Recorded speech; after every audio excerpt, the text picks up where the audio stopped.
Hello everyone, welcome to Shweta's kitchen. ఈరోజు మన వీడియోలో మీకు ఎంతో ఈజీగా అయిపోయే లంచ్ బాక్స్ రెసిపీని చూపించబోతున్నాను.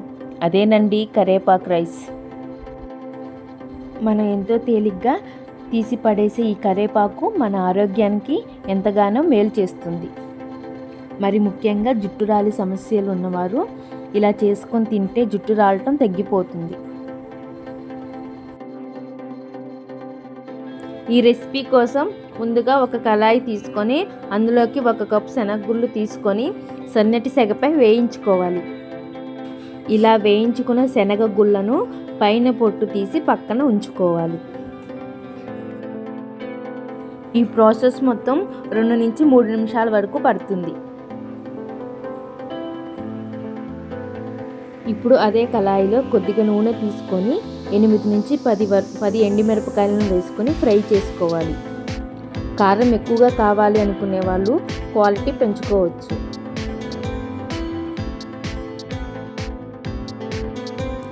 ఈ మిరపకాయలు కొద్దిగా ఫ్రై అయ్యాక 1 కప్పు పచ్చిశనగపప్పు, అలాగే 1 కప్పు మినప్పప్పు,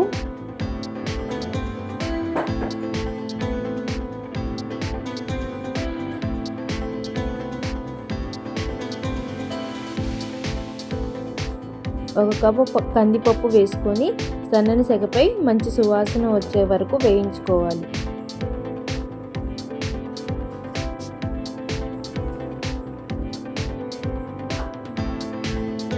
రెండు నిమిషాల తర్వాత 3 టేబుల్ స్పూన్ ధనియాలు వేసుకొని కొద్దిగా ఫ్రై చేసుకోవాలి.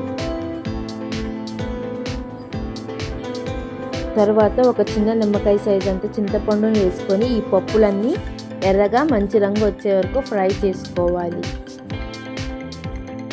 ఈ ప్రాసెస్ మొత్తం లో ఫ్లేమ్ మీద మాత్రమే జరగాలి. ఈ పప్పు దినుసులు ఫ్రై అయ్యాక 2 కప్పుల వరకు ముందుగానే కడిగి నీడలో ఆరబెట్టుకున్న కరివేపాకును వేసుకొని అందులోకి తడి చెమ్మ మొత్తం పోయే వరకు ఫ్రై చేసుకోవాలి. ఈ కరివేపాకు పప్పు దినుసులన్నీ ఫ్రై అయ్యేటప్పుడు మంచి సువాసన వస్తుంది. ఈ దినుసులన్నీ ఫ్రై అవ్వడానికి దగ్గరగా 20 నిమిషాలు పడుతుంది.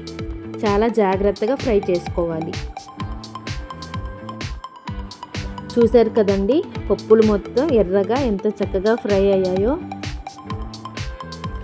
ఇప్పుడు ఈ మిశ్రమాన్ని మొత్తం మిక్సీ జార్లోకి తీసుకొని చల్లారిన తర్వాత మెత్తని పౌడర్లా గ్రైండ్ చేసుకోవాలి.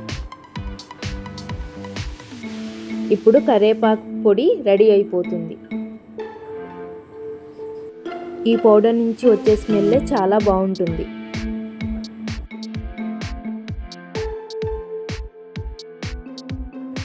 ఇప్పుడు రైస్ కోసం కళాయిలో కొద్దిగా ఆయిల్ తీసుకొని ఆయిల్ వేడయ్యాక 1 టేబుల్ స్పూన్ ఆవాలు, 1 టేబుల్ స్పూన్ జీలకర్ర వేసుకొని చిటపటలాడనివ్వాలి.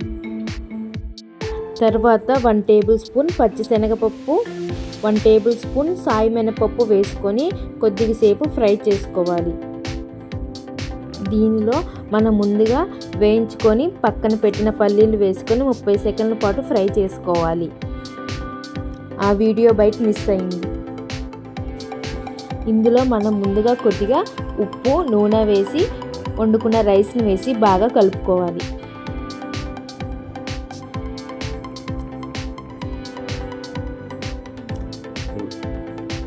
ఈ రైస్ని ఉండలు లేకుండా మెదుపుకుంటూ కలుపుకోవాలి.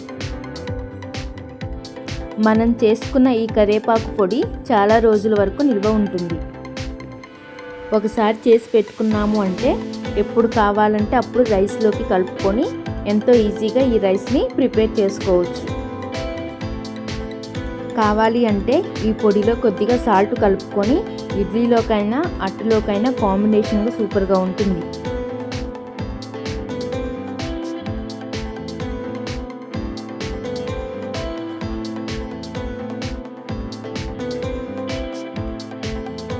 ఇలా కలుపుకున్నాక మనం రెడీ చేసి పెట్టుకున్న కరివేపాకు పొడిని వేసి బాగా కలుపుకోవాలి. ఈ కరివేపాకు టేస్ట్ కోసమే కాదండి, హెల్త్కి కూడా చాలా మంచిది. ఈ కరివేపాకు పొడి తినడం వల్ల జీర్ణశక్తి మెరుగుపడుతుంది. స్కిన్ ప్రాబ్లమ్స్ని తగ్గిస్తుంది. కరివేపాకులో ఉండే విటమిన్ ఏ కంటి చూపుకి ఎంతో మంచిది. చిన్నపిల్లల్లో ఆకలి మందగిస్తే అన్నంలో కాస్త కరివేపాకు పొడి వేసి నెయ్యి వేసి తినిపిస్తే ఆకలి పెరుగుతుంది. బాడీలోని బ్యాడ్ కొలెస్ట్రాల్ను ఫ్యాట్ని కరిగించి బరువు తగ్గేందుకు ఉపయోగపడుతుంది. ఇప్పుడు రుచికి సరిపడా సాల్ట్ వేసుకొని బాగా కలుపుకోవాలి.